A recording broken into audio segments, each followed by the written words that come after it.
All right, let's get it.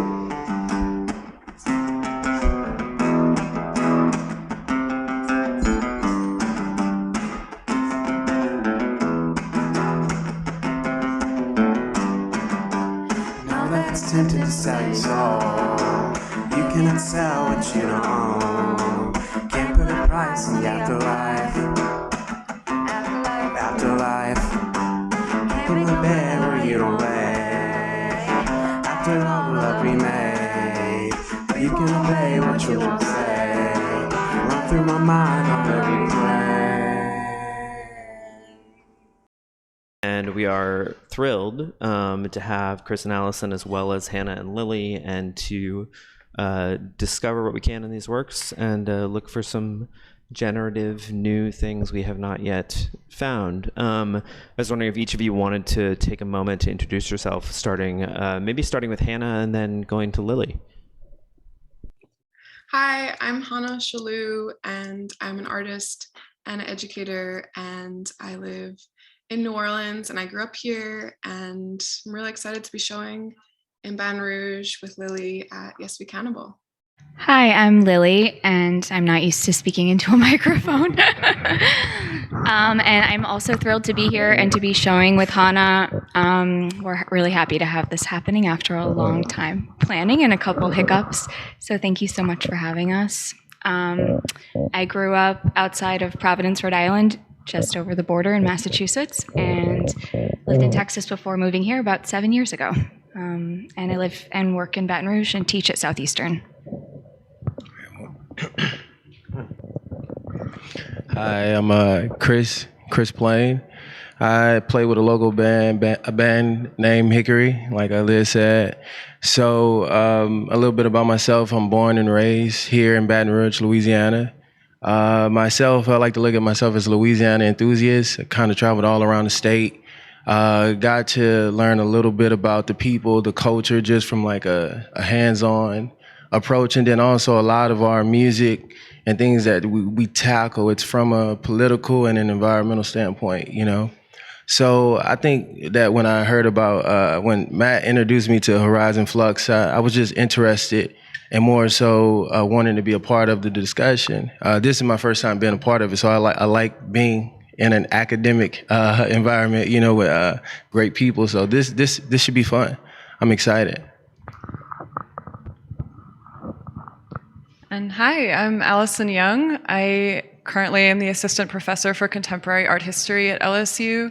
I am originally from outside New York City and moved down here about 4.5 years ago, first for a curatorial position at the New Orleans Museum of Art. I was thrilled when an opportunity arose to stay here and join the community at LSU. So Louisiana has become home recently. And this is my first time in this gallery, so I'm just really excited to have been invited and to see what y'all are up to and hopefully engage some more. So thank you. We're happy to have you here. Maybe we could start by the artists telling us a little bit about the works. And you guys hadn't shown before, but we had heard about Lily's Spillway project, and we thought that that would be a really interesting connection to show these works together. So I don't know if you want to start, Lily, or you, Hannah, just talking about your process and the works that are in the show.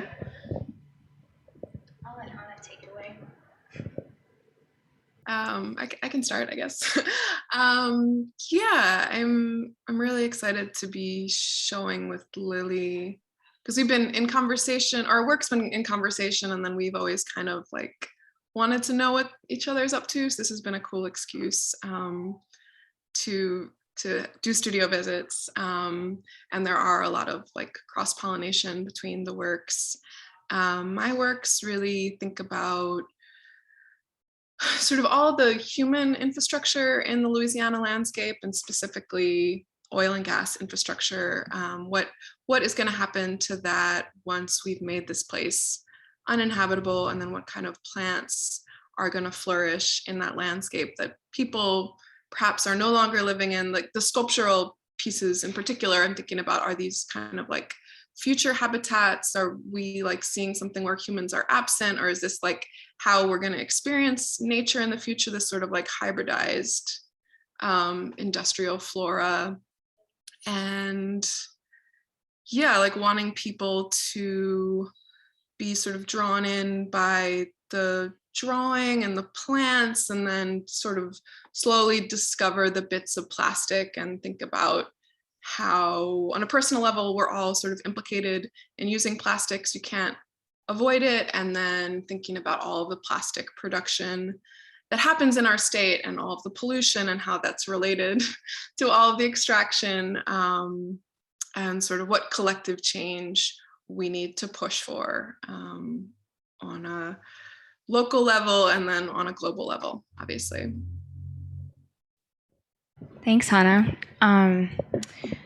There are so many ways that where our work intersects, both with the content and also, I think, a lot of formal elements, which I think speaks a lot to the sort of voice of the landscape itself, and the visual language of the landscape itself. So this body of work stemmed from a previous ongoing body of work, which is called We Have to Count the Clouds. And for that work, I have been looking for sort of the visible traces of our relationship to climate change in a lot of different spaces. So for a while, I was working in a meteorological observatories and looking at data collection, and then also looking at the landscape and the human body. And the sort of last chapter of that body of work was looking at the built environment and the flood control structures along the Gulf Coast, and thinking about how those become another sort of piece of visible evidence. Thinking about like the idea of where proof might come from if we're questioning whether or not climate change is real. And so I visited the spillway, the Bonnie Carey spillway, in 2016 for the first time, pretty soon after moving here to Louisiana, and just became really captivated by the space and all the sort of layers of history and all the forces at work there.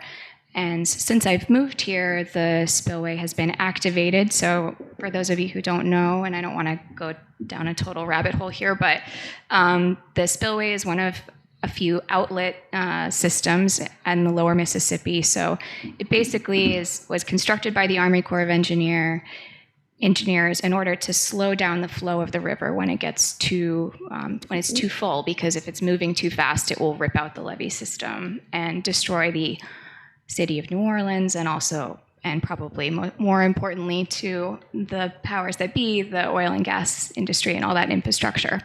So I was really interested in standing in a place where it was sort of this bellwether for climate change, because it was being activated so frequently in recent years. And I could also stand there and see the source of climate change, because it's just north of Norco and across the river is Dow and Western International Gas, and so you can see Exxon and Chevron and all these places from that space. And the land itself was sugar plantation before parts of it were settled, and then in 1929 the Corps took over that landscape. I'm still working on the project and trying to negotiate all of that. So maybe I'll start, and then maybe we can ask our panelists to speak here. One of the things that I think is so interesting about both your works is the kind of subtext of the plantation afterlife and the materiality of the sugarcane, and also in terms of the infrastructure. Maybe if we could ask the group to speak to that theme as a way to start. And actually, if I can just sort of append with a sort of aesthetic observation about what Liz mentioned, I was really interested. I didn't notice at first that there are these kind of non-natural material, or sort of paper facsimiles of plant material in Hannah's sculpture. So the resonance between that and then this image of lilies, which I really just thought was a water moccasin. I read it in both about kind of sort of this disappearance and this kind of like new simulacra of nature that takes place in both. And so I sort of wonder if that connects in any way to this question of kind of plantation afterlives and sort of loss, and sort of then kind of how the human deals with that. So I'll pass on. Yeah, I think this is a really important question, and there's, or kind of comment in relation to this work, and there's a framework that I've been kind of thinking through, also just in learning more and observing, art in the region, which is proposed by Donna Haraway recently, called the Plantationocene. Some people are familiar with this idea of the Anthropocene, which proposes that we're kind of living in an era of human induced, geological and climate-related change, which I think is true, which is obviously true. But this framework kind of specifically cites the acceleration of what we're seeing, the disaster that we're seeing today in the moment of extraction, both of labor from Africa to the New World, the creation of plantation economies all across the Americas, and kind of a change in the way that we're kind of altering the landscape here, and then ultimately using this as an extractive landscape in a different way. So there's kind of this direct correlation between the creation of plantation economies and then ultimately this kind of transformation of that same landscape to one that is now like a petrochemical corridor that's impacting our landscape and livelihood here, making it more vulnerable. And I think that these works are all really commenting on that and showing us different facets of the impacts, both kind of human and natural. And these are effects that are altering the landscape and also obviously lined with plantations all along the Mississippi River. And now, many of the communities that are most impacted by pollution by the petrochemical industries are those that are descendant likely from those who are enslaved on those plantations. And so there's this kind of perpetuation of environmental injustice. I think, a lot of the work that we see here is kind of addressing that in different ways, both kind of documentary and material, which is something I'd be happy to kind of speak with as we go forward. But I think especially these assemblages in Hannah's work and even just the compositional kind of natural materials and this kind of absent but detectable human impact or trace is a really interesting way to kind of think through those relationships and our mediation of the natural and the man-made kind of through these long histories. So yeah, happy to speak more about that, but maybe I'll limit my comment. Yeah, you want to take it from here? Yeah, sure. I'll bring it this way. So yeah, to piggyback off a little what you were saying, I really see the direct correlation in the historical agriculture and just the forms of chemical plants, all plants. They're still referred to as plants. They're still I see a great duality, but also like it's subliminal in a way, because a lot of people in the working class that exist in the area, more depressed areas, more impoverished areas, they look at the plant or these chemical jobs, or these jobs that are very, very hazardous as work and freedom.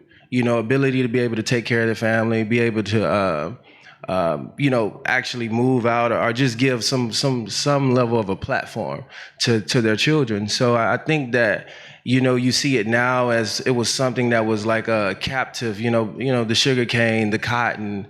What was another resource?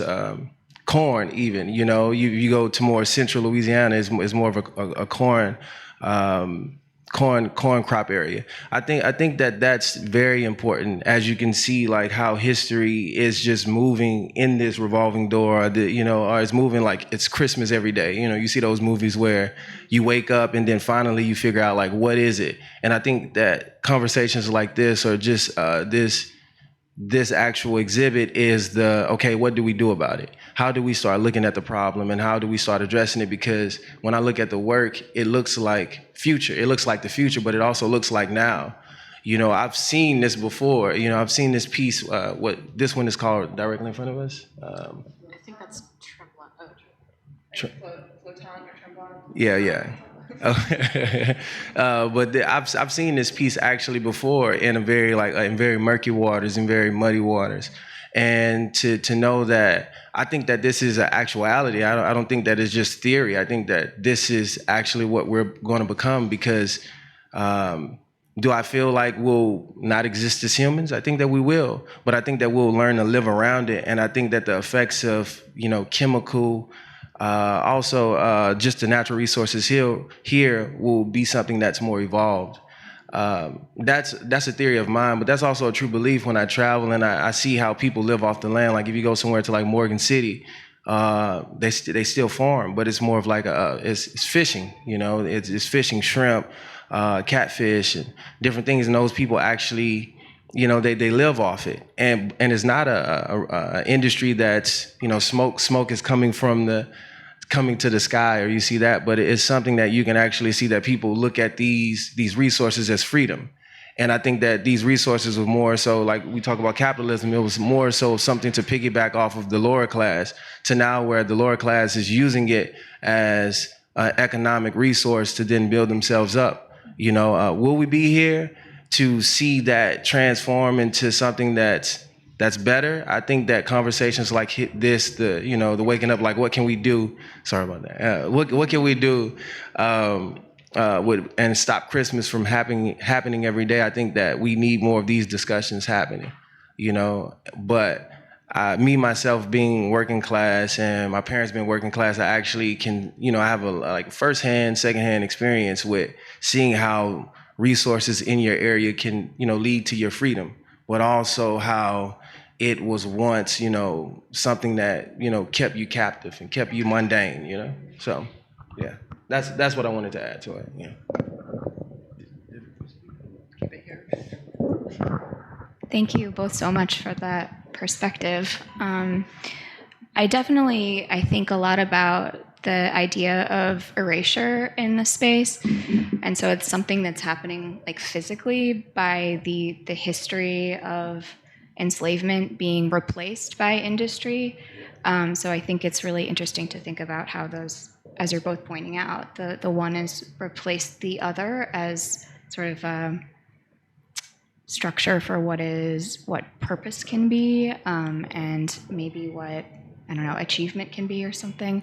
Not that I can speak to the experience of people who are working in those plants, because I definitely can't, or people who are descended from enslaved people, which I definitely can't. But I also am, in my work, I'm thinking about that visually and trying to think about the idea of this space being in a cycle of sort of like deposit and erasure, and how that has that means that the history is also erased, right? And in the spillway specifically, there are two burial grounds that held the remains of some folks who were veterans, and those veterans' remains were moved by the U.S. government in 1929 to the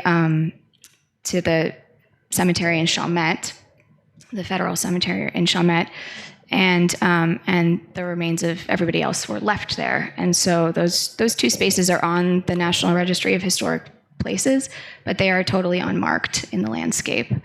And it's public land process of erasure by acknowledging that history, but that hasn't happened, even though there has been a lot of public outcry, sort of cycles of public outcry about it.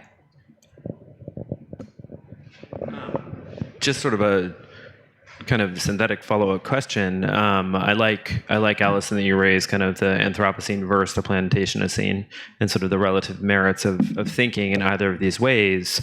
What's interesting to me in part is that with the Anthropocene, this is all about, the Anthropocene, for those who don't know, is essentially kind of a focus on the idea that humans have become geological agents, and we can now see in the historical strata of the earth kind of industrialization, the beginnings of capitalism, and we can say humans really are now actually able to make impacts at a geologic scale, whereas with the Plantationocene, we're really focusing on the plantation form and kind of how the plantation form became predominant. In these two pieces that I'm viewing, and we can post them when we put this on YouTube, with the ones I mentioned before, the water moccasin, and then the kind of mix of plant material and sort of almost imagined plant material.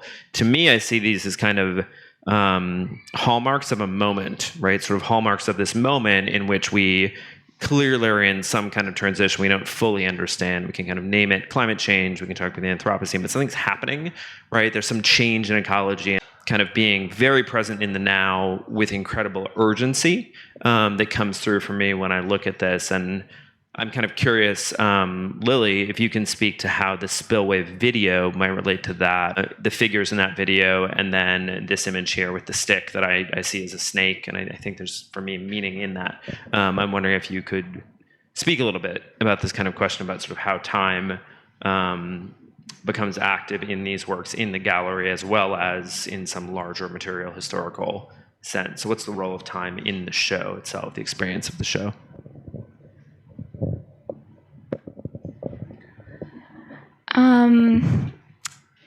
It's a really interesting question. In many of the works, there is this sort of feeling of duration. Like the image with the stick that looks like a water moccasin is a longer exposure. It goes through all the normal cycles that a landscape does. So where things are like blooming and dying and all of those things, those normal cycles are happening. But then there's this extra other level of cyclic activity of the controlled flood. And so thinking about, one sense of time or this prescribed cycle versus the natural cycle, to me is, something that I've been thinking a lot about. And with the video work, frankly, they're so new to me. I don't really know how to think about time specifically in them. I'm interested in making video because it allows me to sort of watch and look for a long time in the way that I want to in that space. And with the video, in part of this video piece, there's this younger couple, like sort of teenage couple, and they're sort of interacting with each other in a way that feels like playful, but also a little threatening. So, yeah, I don't know. I haven't really, frankly, worked out exactly how that fits into this idea of the potential for danger or recovery from that, or I don't know. Yeah, it's sort of sitting in an in-between space right now, frankly. Hannah, do you want to speak to any of these themes in your work? Yeah, I have a lot to say about everything everyone said. Everyone is cutting out a little bit, so I feel like I'm missing some gems, but everyone I feel like has said really interesting stuff. And just to respond to what you just said, Lily, about like that couple in the video, I think, I don't know, I feel like that's sort of like a stand-in for all of this work. Or I find that a lot of artists, specifically in New Orleans, making work about the environment are women. And also, I don't know, like that the environment is sort of not feminized, but just as like something that's extracted from and taken advantage of. And so like that woman in that space being sort of like playfully beaten by her partner, I don't know, just sort of like speaks to the environment as a whole and like the way we're treating this place and the way women historically have been treated. But yeah, with the Plantationocene, I think I say Anthropocene a lot just as a placeholder, and I think it's useful as a placeholder, but I do think Plantationocene is like very relevant, and specifically to my work, I am using materially, the paper I'm making is made from sugarcane, which was the staple chattel slavery crop and one of the most dangerous crops for the enslaved people that were forced to harvest it. And in the paper, I'm combining that with shredded plastic. So kind of bringing together this legacy of the way we've extracted from the landscape and exploited people to the current way that is manifesting. Specifically in Louisiana, a lot of plastic is produced upstream in Cancer Alley, like between Baton Rouge and New Orleans, between us right now. And I think paper making for me is sort of magical. You can alchemically combine these two materials with water So the sugarcane and the plastic just sort of bring together this legacy to how it's currently playing out. And then that's the paper I'm making the drawings that are flat on the wall. And then in the sculptural elements, that's all that paper as well. And I love, is it Chris? That's the band's called Hickory. I love what you said about the plants to plants. Like I think about that all the time. And also like the verbiage, the sugarcane refinery and oil refinery, and like often those refineries are right next to each other, and like, or there's like a sugarcane field and then like Exxon, like the huge, like, and how they're just like existing together in this landscape. And then often you'll see like cattle grazing right outside of a refinery, and just how interconnected we are, and like our bodies are part of this. And something really interesting you said also was the sort of hazardous jobs, the people that are forced to work in these plants. And I also want to say that, yeah, I mean, on the coast, people are forced to work in oil and gas just to put money on their table. And it's obviously such a luxury to be able to talk about this outside of it. To not have to take that money is a luxury. And until we have viable alternatives, until we're like holding the industries accountable and actually forcing them to clean up, which would create jobs, or if we were rebuilding the doing jobs. But now, there aren't often terrible feedback. What else did I want to talk about? Yeah, I think it was really interesting also, Lily, when you were talking about the deposit and the erasure, and how we're totally erased, how the river used to be constantly building new land, and then the Bonacari is like this, like one place we're letting sediment out sometimes. But yeah, like there is no, that's also part of the problem. We're sort of choking off the possibilities for a future, and then like selectively letting out this like escape valve of sediment, which then they like truck to places to rebuild the coast. But if we're actually letting like nature run its course, we wouldn't have these issues. Yeah. No, to what you were saying about nature running its course, I also think about like the wetlands. And I think about how, back in school, they would tell us about erosions, and they would tell us like a prime reason that the wetlands are disappearing is because of the levee systems and how they choose to, what would you say, like deposit the water or like keep it from going? They would always, I don't remember the language behind it, but they would always say that flooding and water is important for this area because that's how the land restores itself. And a lot of times by the current hurricane that just passed, Ida, and they're debating on like what they're going to do as far as like protection for the coastlands. So I think that that's definitely important. And I think that us occupying this space, or this, from New Orleans to Baton Rouge and just the coastal parts of Louisiana, we occupy that space. So us as human, we're thinking about like preservation of self, but not also thinking about the environment. And I think that we have to, start thinking about how we can exist together.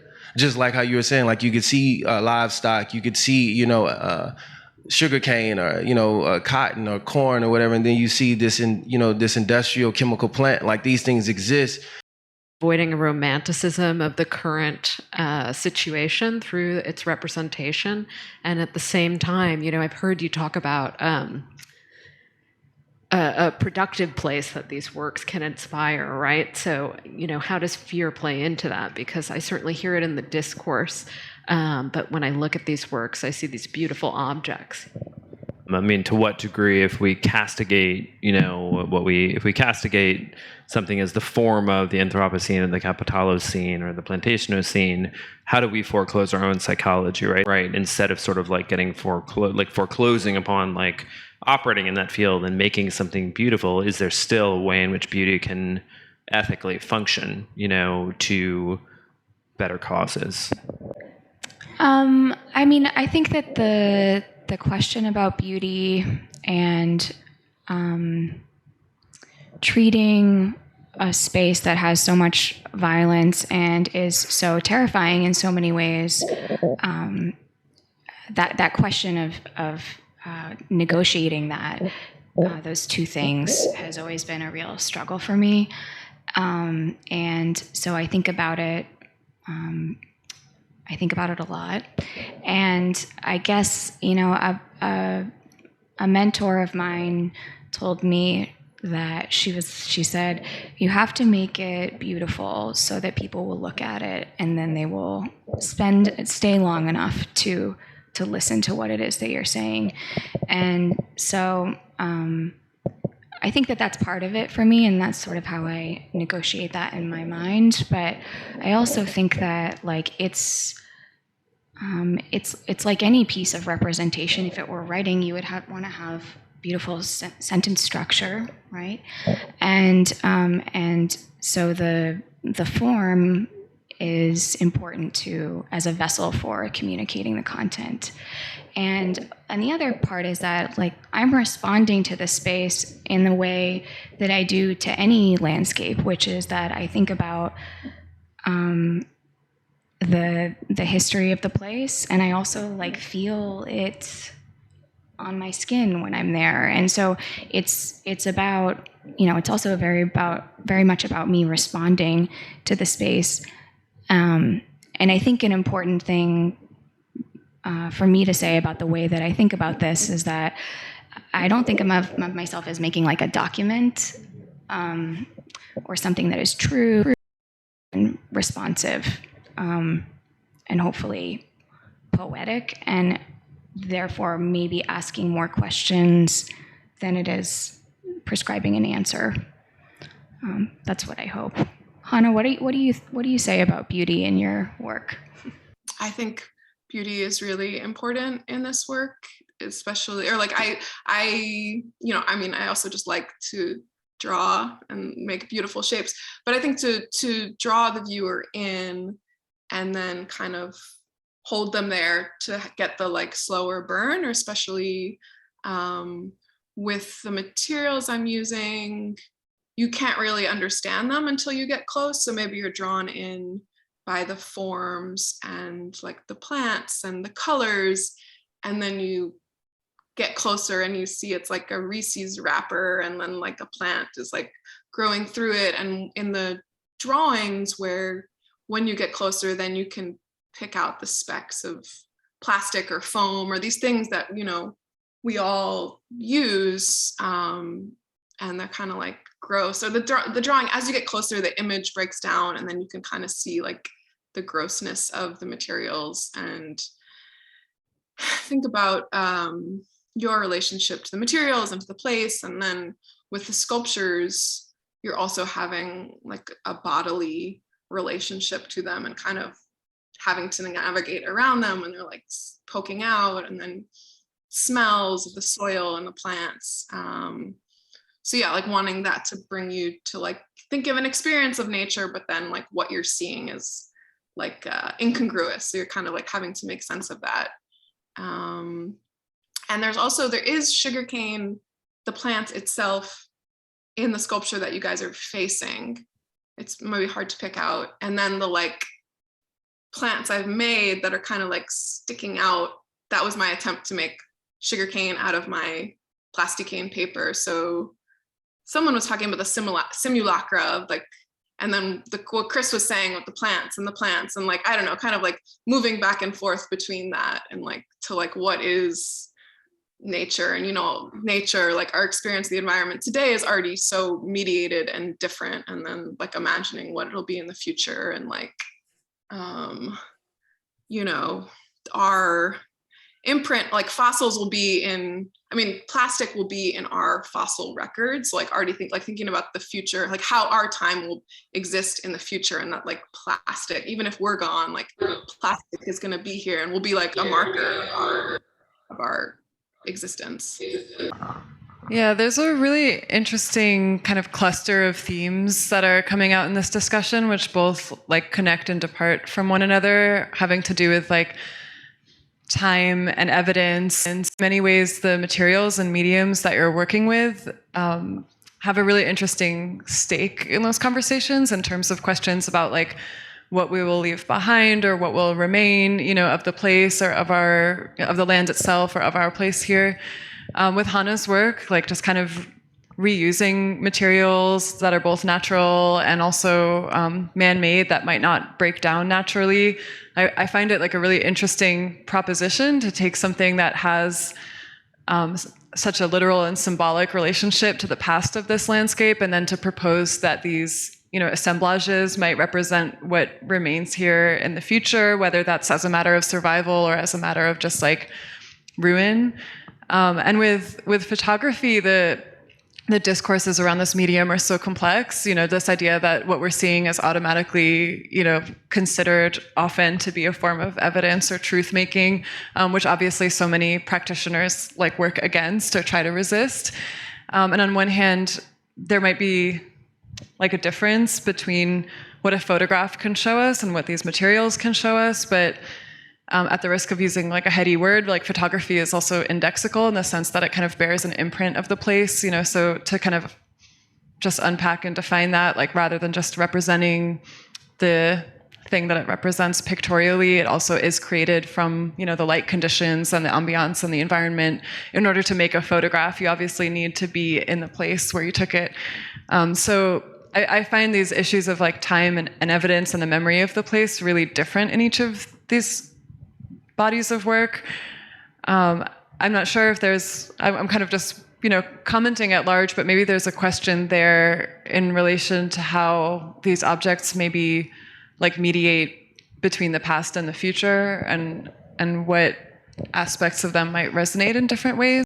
I received a grant from Antenna Gallery in New Orleans to make a guidebook, and so they do a call for an artist to make an artist's version of a guidebook to a space, and so I applied with early photographs I had made in the spillway, and I've been working there since 2016, and I received the grant in 2019. So I applied for this grant to make a guidebook, but I have no desire to make a guidebook that has any kind of like, you know, prescription or attempt at representing fact. And so the structure that I'm working with now, and it's still very much in progress, is using an accordion structure so that it will be sort of foldable and rearrangeable so that the viewer can sort of reorder it, and also that it's sort of like a cycle itself. It's double-sided and it has no real beginning and no real end to it. And you know, eventually, I don't know what another version of a book might be, but yeah, I certainly I'm interested in finding other ways to order the work so that the structure doesn't necessarily come from me as an author. And one thing that I started doing before the pandemic was I was interviewing people, making their portraits in the space, because as I said, a lot of people use this space for recreation and you know, for fishing and hunting, and there's a lot of sort of public recreation land within this 12 square miles. There's an ATV park or ATV space and mountain bike trails and a campground, and I started asking folks if I could record them speaking about describing the space and describing, you know, where they had been in the space and how they had used it and what it was. I think there's quite a bit of dialogue between, you know, sort of fine art and academic thought. So, I mean, it's sort of seamless to talk about Anna Singh or Donna Haraway in a sense. But I wanted to ask Chris about a band named Xhriiis and what you do and sort of what you do in terms of audio form. You know, I mean, Yes We Can does a lot of things with sound art, and so we're always very interested in kind of these possibilities for the form of sound and working with sound to also be kind of a viable strategy for these conversations, and sort of like, you know, how, for instance, when you make songs by yourself or make songs with a band named Xhriiis, how does that relate, for instance, to the kind of assemblage in Hannah's work. So yeah, let's unpack that. But I would say for speaking with the collective in mind, I think like the projects that we create are all like a saga. So the first thing we did was called Gypsy and Nomad. So, a nomad, it's, we all know what a nomad is. It's someone who travels. And then you think about the gypsy, I'm not thinking about the actual definition of like the people from Romania. I'm thinking about like more so Americanized, it's like a novelty thing where it's someone who you think reads a crystal ball or, who is very spiritual. So it was just a connection of traveling sonically and the way that we recorded it with the poems or the writings. It was really the travel of the monarch butterfly.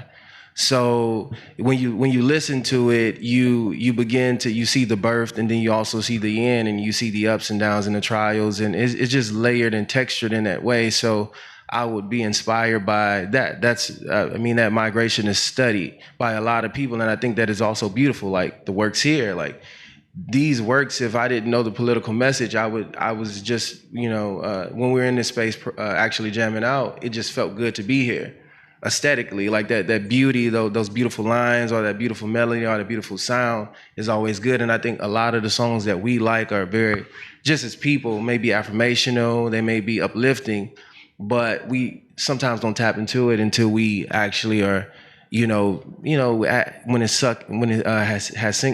sinks into you, you like, oh, okay, I know I can be what I want to be if I work hard at it. And you're like, oh, I was just saying it, but now it's something that's actually like real, So then the next project that we did was Planguage, and Planguage is when we really started to travel Louisiana. We spent like a year and a half traveling with the job that we did, and we got deep into Acadiana and started to see the people, the culture, and just how people thought and how they felt about the area that they occupied and the space that they were in. And I wanted to make a body of work that audio, in a sonic way, in an audio version, in a sonic way, it sounded like a documentary. You could hear people. It was really about the texture of people. Like the first poem, I'm speaking to one of my colleagues. She's a professor herself. And it's more so like she's one of her academic projects is the Alan Lomax, what he was doing. So when we began to speak with each other, I wanted to capture something that felt a little bit angry, felt a little bit disgruntled, but also sweet and historical. And then it went into like just old women talking. It went into the gravel that you ride over. That we, if you guys ever lived in a rural area, it's not road, it's gravel road. And the way that sound feels, and if you've been in that environment, you understand what that feel does. So I really got deep into like the way that the environment sounds when we're a part of it. If you, like it's fall right now, if you crunch through leaves, you'll hear that sound. And if that means something to you, then it'll take you back to a place. So I think that sound is something that can trigger. It can trigger and influence you to love, appreciate, or just be patient. And then the last body of work, I think, has more of a connection to this here because it was called Real Life, and in Real Life, it really talked. We had a song that talked about the German coast and the rebellion of 1812 or 1811. I've seen it documented different ways, but actually visiting the place and visiting the space and thinking about like how revolution and how like being fed up and this duality, they felt like it was bondage, and it was a pretty big one. It was a pretty big rebellion. So I think that as far as like American history, Louisiana history is very important just for the people, and just saying like we have to find a stopping point. It's more so talking about like the reflection of yourself in nature and the cycle that happens. Like we're in fall right now, and then it's going to be winter, and then it's going to be spring, and it's going to be summer. So that's what that song was symbolic of. So the relation of that project and Horizon FLUX is just this. It's beauty, but it's rigid, and it's almost like foreshadowing what is to be. Even when I look at these pieces, they look very musical. The one in front of me looks like a bagpipe. The paper one on the wall almost looks like like jazz, I see trumpets, I see, you know, I see brass instruments. And then the picture right above me, it feels like paradise, you know, but it's a spillway, you know, the Bond Carry Spillway, right? Yeah. So but it has an actual industrial use. But if you look at it and you had no idea of where it was, where it's placed, what's its purpose, you would think that it's a beach, you know, you'll think that that's a bridge.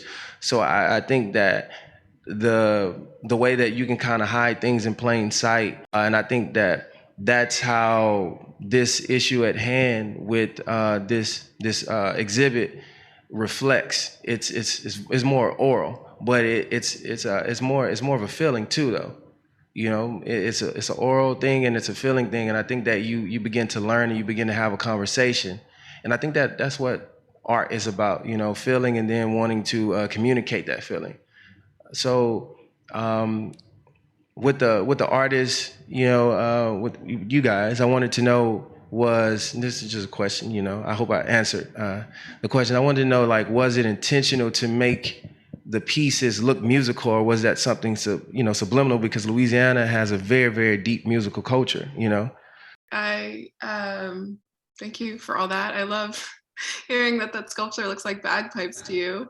I kind of think they both look like birds, or like the way they're kind of like perched, but I like bagpipes. I definitely listen to a lot of jazz when I'm making work, and I think just being in New Orleans, it's impossible not to be inspired by that and sort of the improvisational nature of music. And then just in the city, the sort of like DIY architecture, or the way that things are kind of like constantly falling down and being put back, and the way that, I don't know, the environment is creeping in between.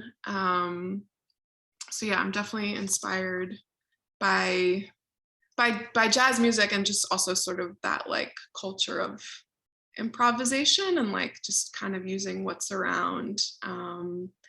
And that's something, I don't know if you're familiar, Chris, with the artist Willie Birch, but he definitely talks a lot about how like visual art and like musical culture, like New Orleans is way more famous for its music, but that visual art is sort of evolving in the same way, and having a play back and forth with music, and like what is pushing music forward. And I love the way you were talking about your feeling of just seeing the show and not necessarily knowing what the political you know, what me and Lily think about the work. But like for me, I'm really interested. Obviously, I think all of these things, and I'm putting that into the work as I'm making it, but I want to create an experience where the viewer, you know, where it reaches them on a somatic level and causes them to feel something, because I think that is why art has power. And like obviously climate change is in the news and we all hear about it and we all know about it, but like I think art is able to reach people on another in a new way. Maybe they're not expecting to be like, it doesn't have to be didactic, it's not this information in your face, but you know, being drawn in by the beauty and then being struck by something else, or just having it remind you of another experience, or a smell, or just like seeing a bit of trash. And I think that's where, you know, art has power. And I think me and Lily also are involved with political organizations and organizers doing work to make change. But I think the role of the artist is not, while we have ideas about what should happen, the role of the artist, in my opinion, is to raise the question and to sort of be a mirror to our society, to kind of like show them what we're seeing, and then, you know, what should we do? Like we are like involved in stuff and have ideas about the answers, but that's not, I don't think that's our role. I think it is the role to like raise the question. And another interesting thing you said that stuck with me, Chris, was thinking about the German coast and the revolution and the uprising. And I work with a lot of groups doing organizing in Cancer Alley, and they have really been shifting the paradigm of Louisiana is so used to just working with oil and gas, and now these communities of color, descendants probably of formerly enslaved people that were on plantations that are now refineries, are saying, no, like, we will not allow you to build this plant, like, we are not disposable, and really pushing back against all this industrial expansion. And I'm sure Lily can say a lot more about the industrial tax exemption, which is like another response to this issue of just like, no, we're not an oil and gas state. That doesn't have to be like a forever thing. Like, we can, you know, thinking back about capitalism, which we haven't explicitly said about it, but, you know, like, we're kind of like living in somebody else's like dream, and like, no, we can change this paradigm. Like, we don't have to keep living in these systems of oppression. That's a bit of a tangent, but maybe, yeah, Lily, you can respond to that. Yeah, I mean, I have a lot to say about about, I don't know, these two ways of thinking about the same dynamics. Like, one for me is making artwork and visualizing these systems, and frankly, until pretty recent, I felt like it wasn't my job to say that. I thought that, you know, people should be able to come to that kind of on their own.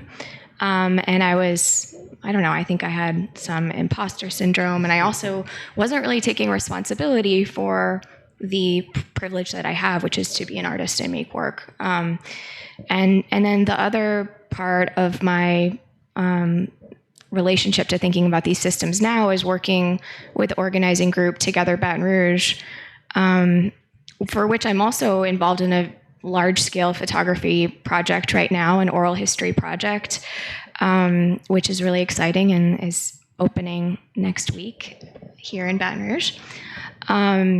But for me, sort of stepping into that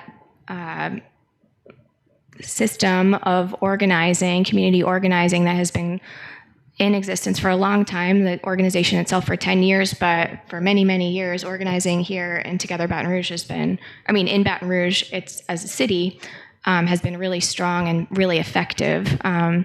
So I guess I'm taking a long way to get to this point, but the thing about Together Baton Rouge that really excited me was that it was evidence that folks could examine the system and find the places where nobody was paying attention or holding the powerful accountable, because everybody is used to this being an oil and gas state where everybody is appointed to these boards, and they are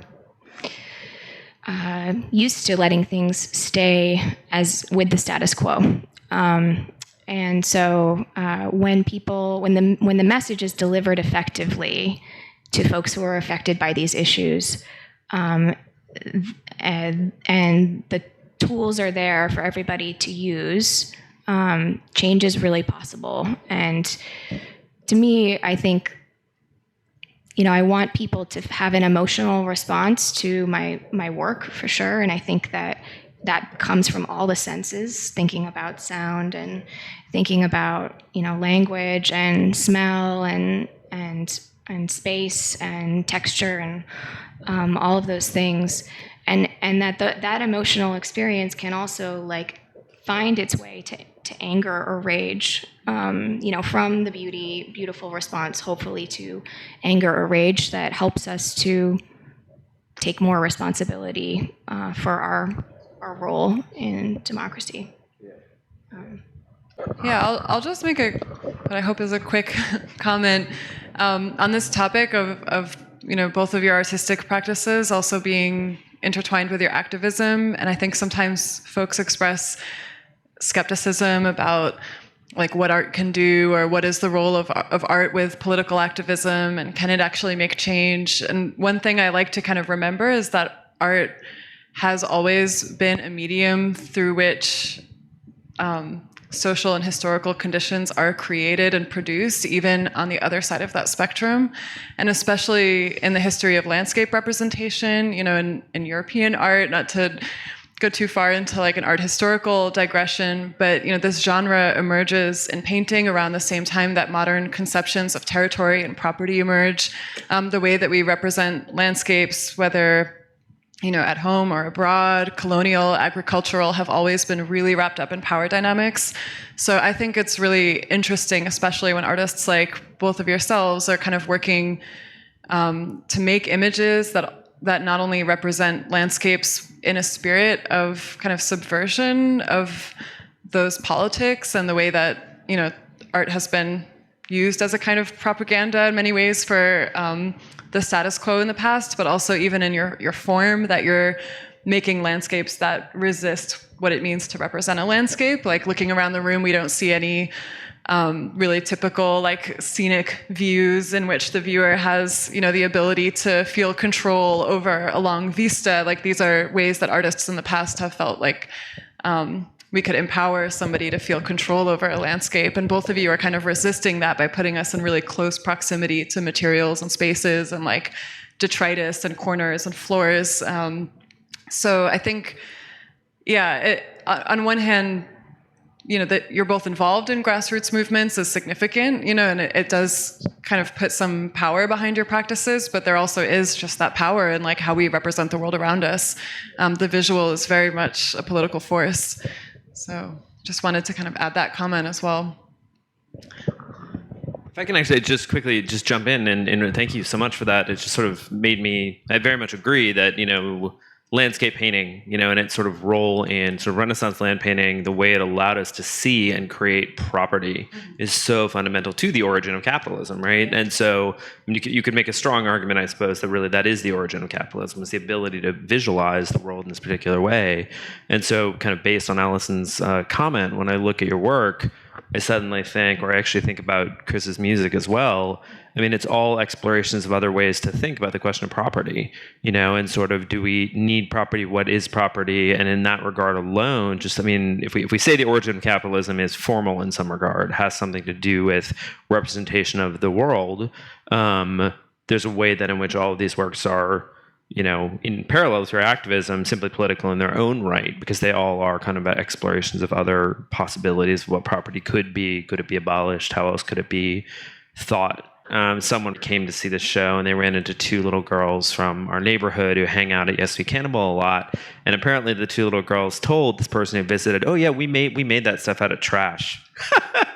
And at first I kind of laughed and I didn't want to tell Hannah. At first I felt like, oh no. And then I thought, that's so beautiful. Like, that's actually kind of perfect, because there's sort of the inspiration and there is a recognition of something about sort of, what's discarded, but then transformed. And so for me, it ended up being this really kind of beautiful moment and more of a compliment, really, than anything. Well, I have so much I could say, but I want to make sure that Allison and Chris have a chance to ask the artists anything that they would. Yeah. So it's two questions, or you can look at it like a two-part question. So the community, the activism that you guys are in, I want to know, did it come before, art? I know you have a history, your art, you work in art, and with Hannah, I'm not, you have an art background as well, right? Yeah. So did you guys want to get into art because of your connection to the environment and just the maybe these issues that you had on the inside of you? You said, hey, I want to find a way to express or find a way to pose the question, as we say as artists. Was that the reason? Did the art come before the position or the stance, or did the stance come before the art?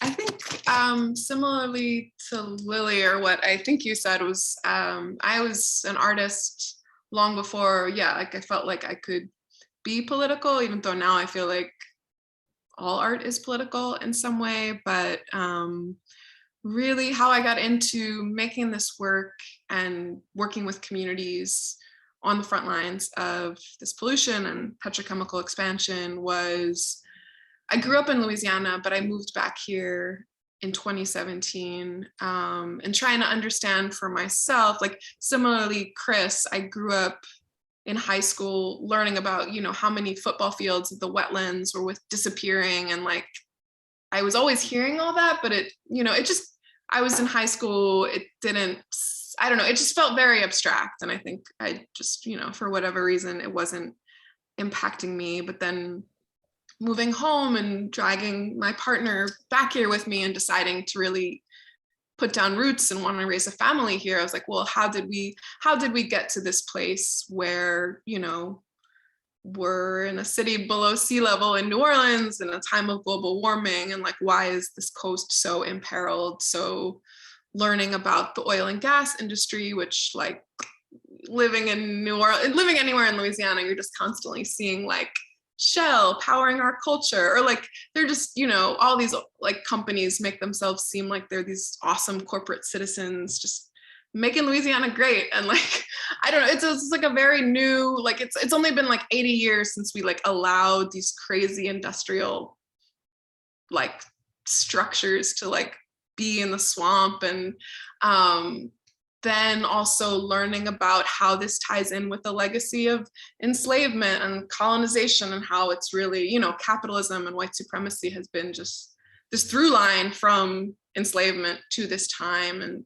that was also, I, clearly learned about slavery in high school, but it wasn't, the way it's taught in like American schools is not, for so many reasons. I feel like I wasn't really taught the true history, and then being able to spend time in communities and do my own research, and which has led, into my art making, sort of research for myself, and then was like, oh, like this should be in the artwork, and, making art for protests, and then collaborating with communities to make art pieces about what they're going through. So yeah, that was a long answer, but art first and then activism, and now art and activism. Yeah, I think for me, I certainly came to art before activism. But I do think that the reason I chose photography has to do with feeling that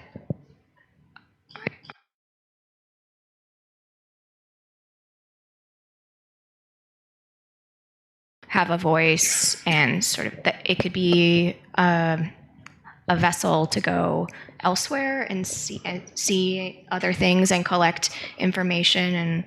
And I made that decision sort of right after September 11th, when I was a sophomore in college, and I was like, what am I doing? I think and I took a year off of school and switched tracks.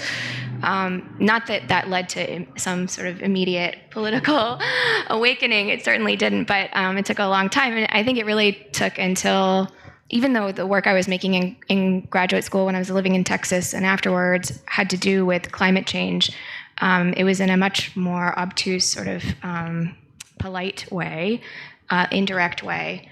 And that when I moved here in 2015, a year later, we had the flooding that happened in August of 2016.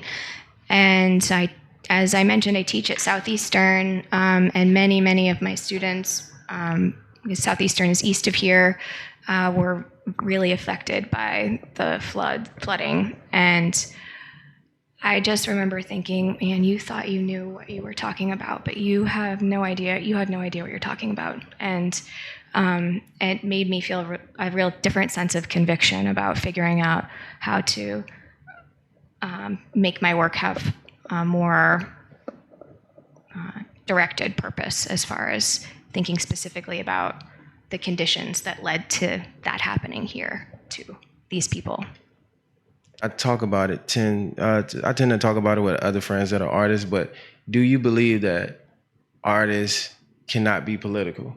Because the work always seems to have something that it deals with the environment, the feeling, or something about I don't want to say oppression, but oppression tends to be a lot of the themes in art, whether it's in a positive way. I mean, I don't know if you can positively be oppressed, but in a positive way or in a way that, you know, is negative. I think that you can't be an artist and not be political, but I want to hear you guys' stance, on it. I totally agree that art is always political, even if it's the denial of politics, it's political. And something I think a lot about when I'm teaching is helping my students connect the personal experience to the political experience, and how the research that you do in between those two spaces is what makes your work impactful and successful and stronger. Hannah, do you have anything to say about that? Yeah, I agree. I think all art is political. And yeah, especially you said something, Lily, when you realized it was a privilege to be an artist making work. So yeah, like I think even if artists are saying it's not political in itself, like making art, the act is political. I want to hear Allison answer this question. Yeah, I won't take too much time, except that I think I agree with social activity. Like, we're producing objects that we then kind of share and dialogue about, and that help to lay bare somebody's experience to everyone else and to kind of share with the public. And I think, any forum such as this is a forum in which politics can happen, and politics can just be people getting together and sharing their experience and connecting and debating and dialoguing. So obviously sometimes, there's more of an assertive stance in politics than others, but I think I would say all of these social activities in which we're relating to each other is where politics happens. So it's good to acknowledge that and to do something with the platform. And this has been a pleasure to take part in, to kind of wrap that up on that same note. Yeah. Thank you guys so much. I just want to say thank you so much to both of you for being here, and Hannah for being so articulate.